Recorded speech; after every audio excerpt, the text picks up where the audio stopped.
बहुत समय पहले एक विशाल राज्य था जिसे सिंह राज्य कहा जाता था। यह राज्य अपनी संपन्नता, सुंदरता और एक महान राजा वीरेंद्र के लिए प्रसिद्ध था। राजा अपने न्यायप्रिय स्वभाव और साहस के लिए जाना जाता था। लेकिन इस राज्य पर काला साया तब पड़ा जब एक दुष्ट जादूगर काल्याण ने राज्य पर कब्जा कर लिया। काल्याण ने जादू से पूरे राज्य को तबाह कर दिया और राजा वीरेंद्र को कैद कर लिया। उसने एक शाप दिया कि राज्य के लोग जंगल में छिपकर रहेंगे और जब तक कोई सच्चा उत्तराधिकारी शेर के रूप में नहीं आएगा, राज्य कभी नहीं बचेगा। राजा वीरेंद्र का बेटा राजकुमार अर्जुन तब केवल 10 वर्ष का था। महल पर हमला होते ही उसे एक वफादार सैनिक ने जंगल में छुपा दिया। अर्जुन ने अपने पिता का नाम बचाने का प्रण लिया।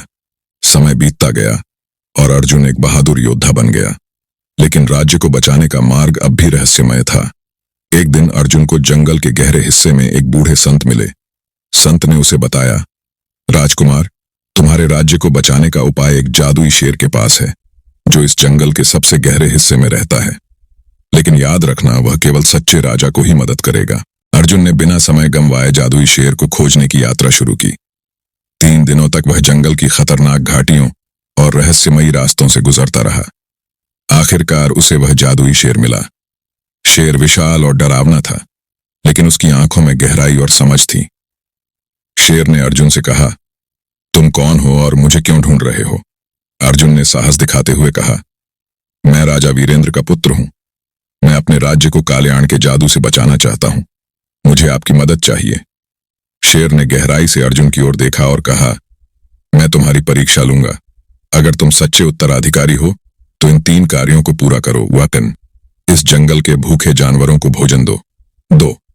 नदी के उस पार स्थित जहरीले पेड़ से जादुई फूल लेकर आओ। 3. अपने पिता को मेरी पहचान बताओ। अर्जुन ने पहला कार्य पूरा करने के लिए अपने साथ लाई हुई सारी सामग्री जंगल के भूखे जानवरों को दे दी। दूसरा कार्य कठिन था, लेकिन अर्जुन ने साहस और चतुराई से जहरीले पेड़ के पास जाकर फूल तोड़ लिया। तीसरा कार्य सबसे कठिन था क्योंकि उसके पिता कैद थे। अर्जुन ने महल में घुसने की योजना बनाई। रात के अंधेरे में वह गुप्त मार्ग से महल में घुसा और अपने पिता को शेर की पहचान बताई। राजा वीरेंद्र ने गर्व से अर्जुन को आशीर्वाद दिया। जब अर्जुन ने सारे कार्य पूरे किए तो शेर ने कहा, तुम सच्चे राजा हो। अब मैं तुम्हें वह शक्ति देता हूं जिससे काल्याण का जादू खत्म होगा। अर्जुन ने शेर का वरदान लिया और महल में जाकर काल्याण का सामना किया। जादुई शक्ति से उसने काल्याण को पराजित कर दिया। राजा वीरेंद्र ने अपने राज्य का ताज अर्जुन को सौंप दिया। सिंह राज्य फिर से अपनी पुरानी शान पर लौट आया। प्रजा ने अर्जुन को एक महान राजा के रूप में स्वीकार किया। वह न केवल बहादुर था, बल्कि दयालु और न्यायप्रिय भी था। इस कहानी से हमें यह सीख मिलती है कि सच्चे साहस, मेहनत और ईमानदारी से हर कठिनाई को पार किया जा सकता है।